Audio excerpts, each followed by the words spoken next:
Actor tiger Shroff और दिशा पाटनी पर दर्ज हुआ FIR. Film actor tiger Shroff और दिशा पाटनी के खिलाफ मुंबई पुलिस ने एफआईआर दर्ज की है।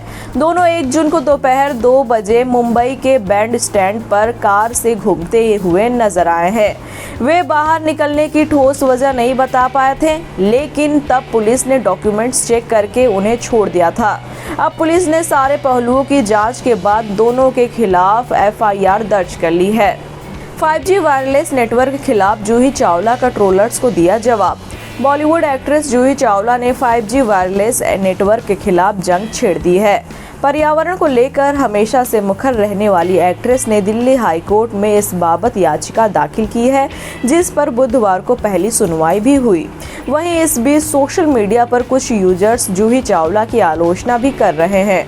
इन यूजर्स का कहना है कि जूही चावला अचानक ही पर्यावरण के लिए सजग हो गई हैं और पॉपुलैरिटी के लिए यह सब कर रही हैं। एक्ट्रेस ने इंस्टाग्राम पर वीडियो पोस्ट करके ऐसे ट्रोलर्स को करारा जवाब दिया है।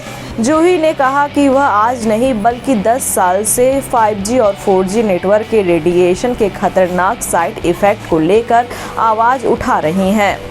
करोड़ों में बिकी परेश शिल्पा की हंगामा 2। हंगामा की खबर के अनुसार कॉमिक सेपर को डिज्नी प्लस हॉटस्टार को 30 करोड़ रुपए में बेचा गया है। हालांकि इसमें सैटेलाइट अधिकार शामिल नहीं है। इसके साथ ही टीवी प्रीमियर के लिए सटीक आंकड़ा भी अभी तक ज्ञात नहीं हो पाया है। कुल मिलाकर पूरा आंकड़ा 36 करोड़ बताया जा रहा है। फिल्म OTT पर रिलीज कब होगी, इसकी भी कोई जानकारी अभी तक प्राप्त नहीं हुई है। हालांकि मेकर्स ने डिज्नी पर फिल्म आने का भी अभी तक आधिकारिक मुहर भी नहीं लगाई है। सुशांत सिंह की पुण्यतिथि से पहले अंकिता ने खुद को किया सोशल मीडिया से दूर। हाल ही में अंकिता लोखंडे के पवित्र रिश्ता के 12वें साल पूरे होने पर सुशांत सिंह राजपूत को लाइव चैट में याद किया था। ऐसे में अब सुशांत सिंह की डेथ एनिवर्सरी से ठीक पहले उन्होंने खुद को सोशल मीडिया से दूर कर लिया है। इस बात की जानकारी खुद अंकिता ने एक पोस्ट के जरिए फैंस को दी थी। अंकिता ने एक फोटो शेयर किया है जिसमें लिखा है कि यह अलविदा नहीं है, यह आपसे बाद में मिलेंगे। यानी कि अंकिता ने कुछ दिनों के लिए केवल सोशल मीडिया से दूरी बनाई है। परदेसी गाने से दर्शकों का लूटा दिल। जानिए अब कहां है माला सिन्हा की ये खूबसूरत बेटी प्रतिभा सिन्हा। फिल्म राजा हिंदुस्तानी का गाना परदेसी जाना नहीं जब भी कानों में सुनाई पड़ता है तो आज भी लोगों के जहन में इसके लीड एक्टर नहीं बल्कि उस कलाकार का चेहरा सामने आता है जिसने इस गाने के जरिए सभी का दिल लूट लिया था।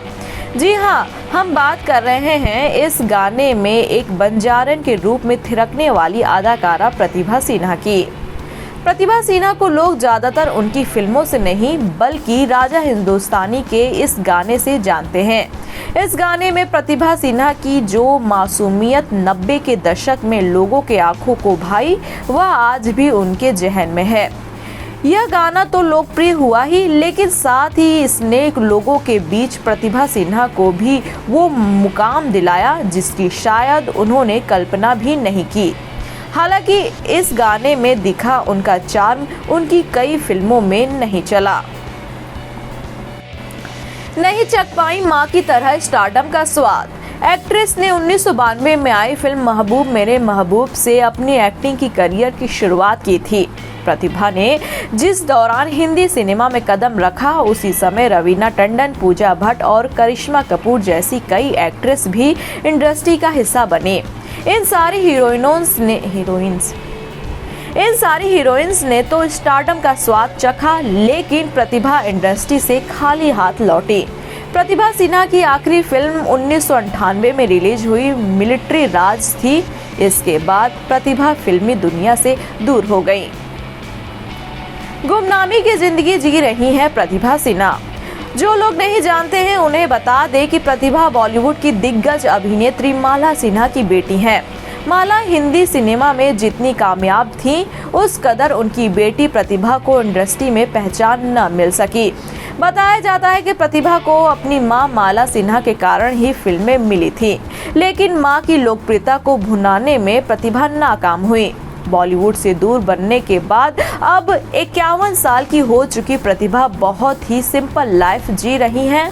मीडिया रिपोर्ट्स के अनुसार ऐसा बताया जाता है कि प्रतिभा मां माला सिन्हा के साथ मुंबई के बांद्रा स्थित घर में रहती हैं।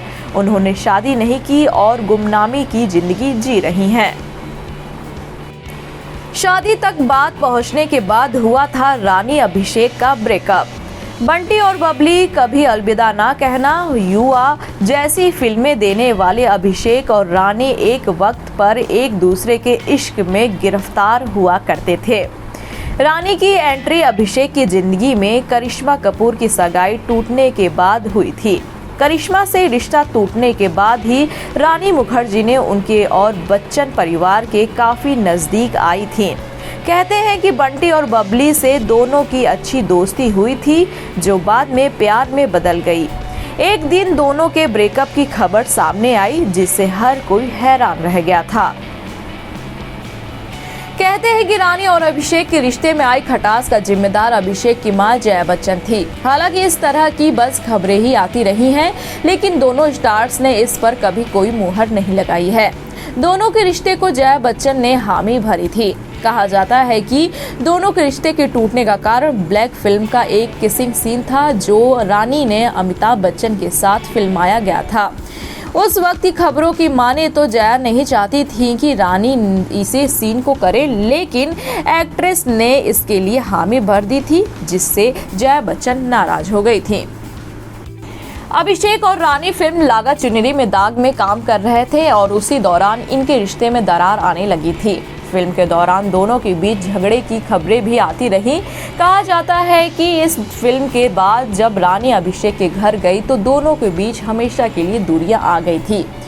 खास बात यह है कि दोनों ने ना कभी अफेयर पर बोला और ना ही ब्रेकअप होने के बाद कुछ कहा। साथ जीने की कस्में खाने वाले अभिषेक और रानी परिवार के लिए अलग अलग हो गए थे। भले आज दोनों अपनी अपनी जिंदगी में आगे बढ़ गए हों और खुश भी हों, लेकिन ब्रेकअप के बाद इन जोड़ी ने कभी एक साथ फिल्मों में काम नहीं किया।